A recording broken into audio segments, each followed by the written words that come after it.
Hello. In this video, I want to talk about drawing shadows. I personally probably need a lot more practice. I mean, I say that with everything, but drawing shadows it's simple with simple objects, but when you move on to more complex objects, uh, specifically organic things, you kind of need to spend a lot of time observing the reference that you're using. It eventually becomes insufficient to follow a lot of the rules. I mean, they sometimes work, and you can probably uh, tweak it to your own liking, but sometimes, like, say you draw weird texture of a thing, more often than not, there's a lot of complexity going on. So, to give an example, if you look at, a human arm, if you try to find the shadows for that, considering the way they change in different perspectives, you really have to rely on the reference that you have to understand how the shadows lay on the forms. But in this case, say a box, it's a lot simpler. And you can try to put these together to try to estimate where they go when you get into more complex forms, but I do highly suggest you practice a lot from real life to deepen your understanding of how shadows, how shadows form, is what I would say.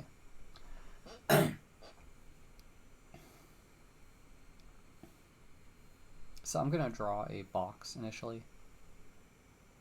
And I'm going to draw through the form because I do believe it is important, in this case, to show exactly where all of these sides are going to be coming from. And I'll try to explain the light source as well. I mean, it's a lot easier to explain when you're in real life because in life, well, more often than not, you have the sun, for about, I don't know how many hours a day you would have the sun because it depends on your location. But the sun is how a lot of the greats practiced drawing. And more often than not, I want to say I think a north-facing light, I think you may receive the most daylight from that side, or it doesn't change as much. But where I live, it's really difficult to draw.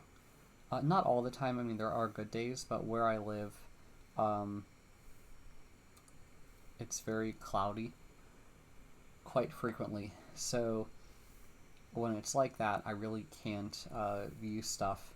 I mean, well, like I said, shadows are not always the best to see. The other thing is, more often than not, I do have some obligations, so on the weekend I don't always have as much time as I want to spend time observing them. I work a day job in addition to doing these types of videos and whatnot when I can. And the thing about that is, it's mostly bright during the day, so I kind of lose out. But there are other methods to create your own light. I think they say, is it 7,500K? You can get light bulbs when you're in a place like where I'm at, and like you could make your own setup in your room for practicing, like pretty much substituting the sun. Sometimes it's even better because, like, if you're trying to find an apartment or a house with a north-facing window, even if you do get one, it makes you wonder, like, is there going to be anything that's going to block that light? Is it even worth it, considering, well, is it worth it if it may be blocked for the most part? Is it more worth it to just get a light instead? I think a little bit of both. Both types of studies are probably the most beneficial to it. But yeah, studying light is something that is kind of an art in and of itself.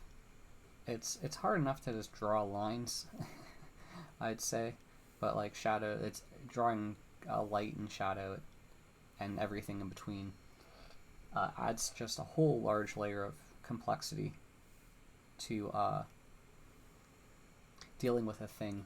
But it's extremely important to understand light and shadow before you move on to other things like color, because like pretty much you want to know how to break it down into light and shade, because when you deal with I mean, you know, whenever you're looking at real life, it's something very rarely, unless you're looking at like a piece of coal or some other gray thing, maybe like crumpled paper with, yeah, crumpled paper is probably a good example. A lot of other things, the way they reflect light, it more has to do with like various, I believe the right term would be hues, or you know, like shades of the color, either lighter tones or darker tones. So it becomes very complex to really understand it, and understand how to break it down. So I think you know, one of these things that I've always you know, I thought about this. So in some of my applications, pretty much all of the applications I made, and I hope this doesn't seem like a shameless self-promotion when I talk about that, but I did implement a way to just like view pictures in terms of grays. So like you basically click it, you click the button, and it just it makes it in grayscale, if that's if you understand what grayscale is. And I think doing that initially can be very helpful before you go on to color. But that's up to you. Perhaps how I'm thinking of it isn't the right way or the way most beneficial to you. Oh, I also do want to cite the way I learned to do this method using triangles. I think I learned it from a book called Rapid Viz. Let me find the author name for you real quick. Author's name. Rapid Viz, a new method for a rapid visualization of ideas by Kurt Hanks. So that's the book where I learned this from. I really didn't like the book. I don't know why. I can't remember if a coworker told me to get it or if it was something like that. Yeah, not a perfect box, but okay. Oh, I didn't draw through it. Let me draw through it because this is important to the whole.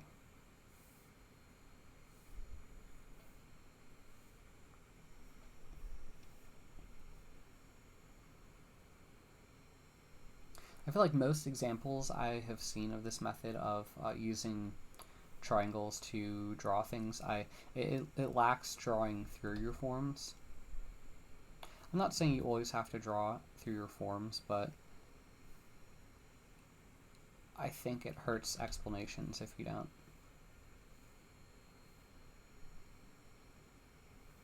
I'm a little off.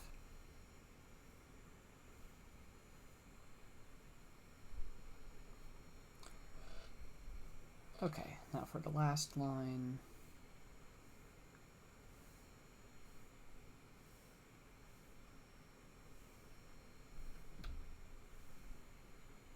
Still a little too far.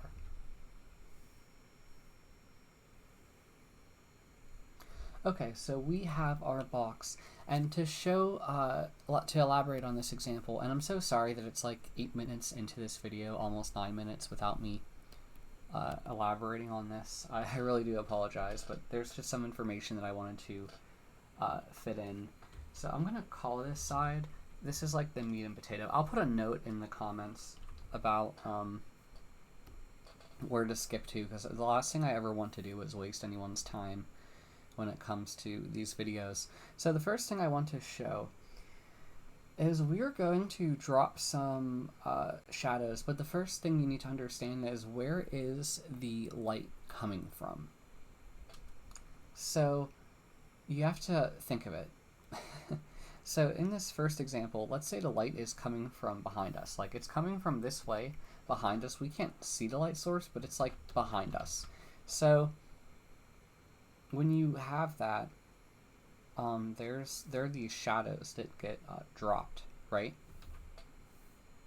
So what you do is sometimes it's a bit of a guesstimation when you are doing this, but you kind of like draw it like that, And then you could draw another one kind of like that. Well, kind of like that as well. Well, let me do this again. I think in this case I'll keep it.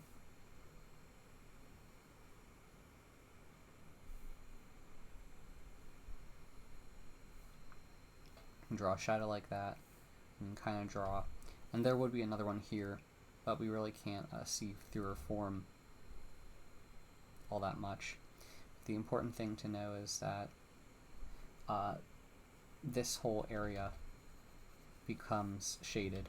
Well, probably if I filled it in with a bucket, that would be, oops. Well, that's, oh, because I didn't connect it. Let me close the shape real quick.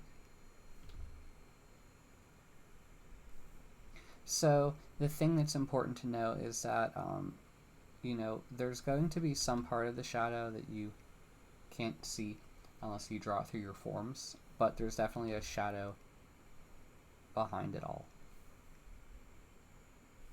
But if you were to change your perspective, you may be able to see exactly what was being left out.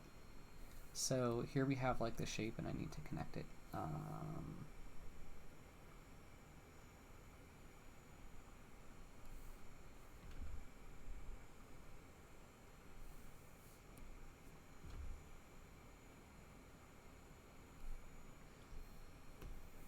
So without going into the details, you know, that's kind of like the area that would be like casting this shadow if like the light source is like coming from behind us towards that way.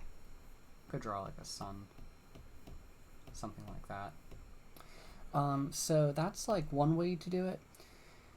Now in this instance I was saying it was like directly behind us, so this would be like behind shadow.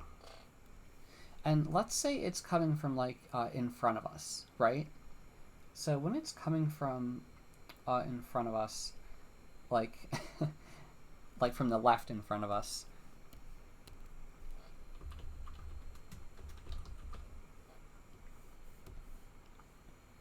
so we're going to use the method again when it comes to dropping our triangles. And like I said, depending on the time of day, like, you know, when I'm doing it this way, you kind of just have to like go with how you want to do it. Because if you ever have seen a sundial, you'll kind of see what I mean. Like a sundial casts shadows to help you figure out the time, I believe. So like, you know, shadows change based on different times of day, based on their position. You know, as the day progresses, we're like doing a rotation 24 hours in a day, you know, that stuff. So a lot of these triangles vary, but you have to kind of just play around with it. And I can't stress enough how important it is to like look at your reference. Oh, the other thing I wanted to mention is that there are some times, well, like, you know, obviously when it's like cloudy or rainy, but a lot of people who may do painting, if they do painting and they're trying to capture a very specific time of day, they have a very small window to accomplish what they need to get done.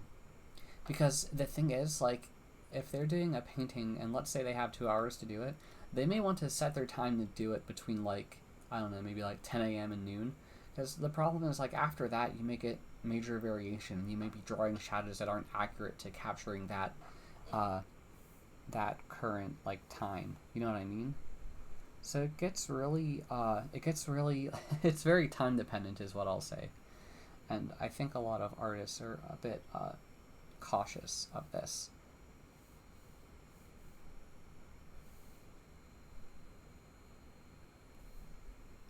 Or they just know, you know, they understand that there's a prime time for them to paint.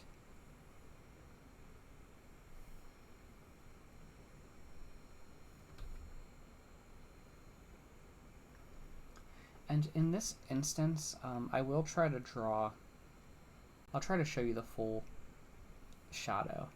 Okay, so like I said, these are the triangles that I'm talking about when it comes to it. And the cool thing is, you just kind of connect them.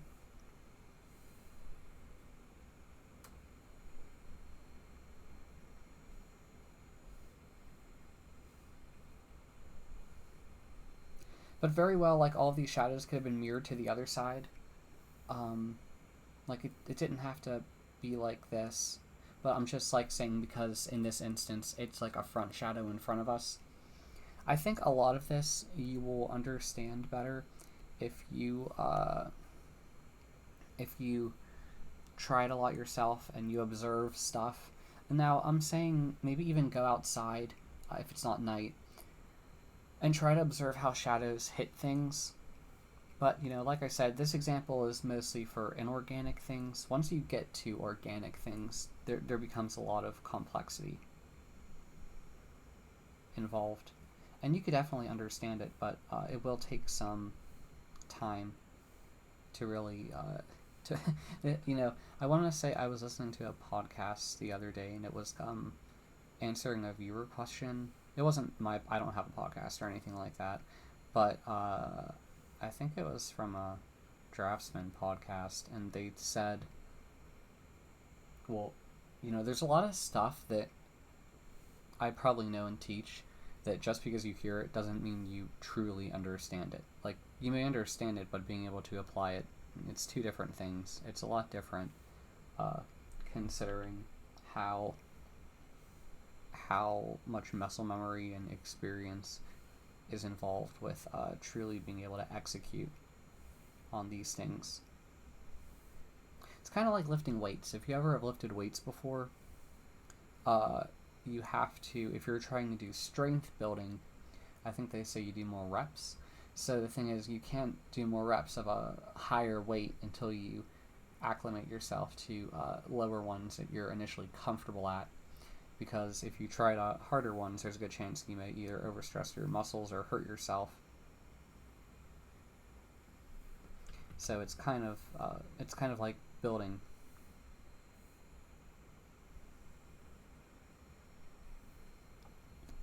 Okay, so we have our shadows. So I'm going to draw I'm going to try to piece them in for you. So we have that. But the other important thing here is on the side of the box, well, that's going to be shaded in. Like, these sides are shaded in. This one here, like, yeah, it's like these two, this side and this, like, this front side facing us and this other front side facing us, it would be engulfed in shadow because, like, it's behind the light source, which is like over here somewhere. Okay, the last thing I wanted to cover are drop shadows. And I'm going to draw a sphere to show you.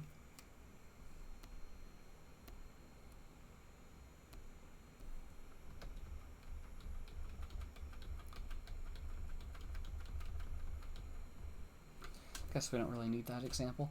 I'm going to draw a sphere. And the interesting thing about spheres is that they kind of make a bit of a round shadow, so it's not that difficult to understand. But how often do you truly run into a sphere? And let's say the light source was like still over here, coming down this way. You would draw, well, in this instance, like, it isn't going to be round because more often than not the surface that it's being projected on is flat. So you kind of get like a shadow projected like that. And the interesting thing, I want to say I did read that you can kind of consider it like a shadow, kind of like a shadow with a curvature a bit. I believe that was the right way to think about it. But yeah, it gets really weird, and you kind of just need to observe reference to truly understand it, because it becomes affected a lot by like a lot of different things. Like, I bet there probably are better examples to help show. Like, I keep wanting to like just drop a line to it, and basically we have like a shadow of some sort. I want to say it's something like that, but I could be wrong. because you have this under area that isn't really perfect. Like sunlight is penetrating it before you get to it. But yeah, there are other inorganic shapes that are just weird, and I feel like more often than not, you kind of just have to play around with it and figure it out. I am wondering if maybe I should make a video trying to look into curvature of like shapes with like significant curvature and how to work with those. Although I think in those instances, trying to make it about organics is probably a better bet for myself to help explain it. Or for you, I mean. Like I said, there's going to be like some other thing over here. There's going to be like some part in which shadow isn't hitting it all the way. Yeah, shadows are really weird. They just depend on all these different things. I hope I'm giving a good example.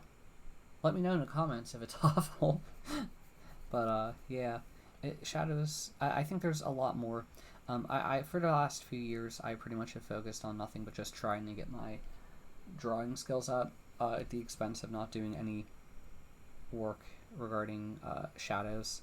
And I think that was good because I didn't really know what I wanted to draw at the time, so I think sometimes just getting that experience in is a lot more beneficial. And I've always felt like dealing with shadows and whatnot, I feel like a lot of it is drawing, but sometimes I feel like it's kind of like its own thing.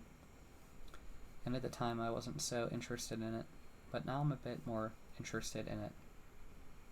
I think also dealing with shadows initially before even moving on to color, it probably saves you a lot of practice and probably money on paint. I'm not sure how expensive watercolors and oil paints are, but I keep thinking that probably practicing in a pencil medium, in which you just focus on dealing with like grays and whatnot, is probably a lot more. Probably you save more money. I'm not saying the goal of art is to save money, but I'm just saying in the current financial times, I think it's for the best for me. But I'm just speaking for myself because I know I have a lot more to learn. I'll probably revisit these types of videos dealing with shadows a lot more. There's a lot I don't know, which is always scary. But hey, that's drawing. So yeah, if you have a question, please ask in the comments, and maybe I'll try to cover some other topic. Maybe this video was poorly explained, or perhaps it wasn't. But yeah, my next video I'm gonna focus on inorganic shadows because I think it's extremely important to show or try to show. I feel like in that instance I'm just gonna have to show images. But yeah, if you like the video, please like it. If you like my channel, please subscribe. And if you have a question, please ask in the comments below. Thank you very much for sticking around. Oh, you know what? Shoot, I really don't like this shadow. I keep thinking maybe it should have been more round, but oh well, I'll keep it to that. I'll keep it at that. Bye.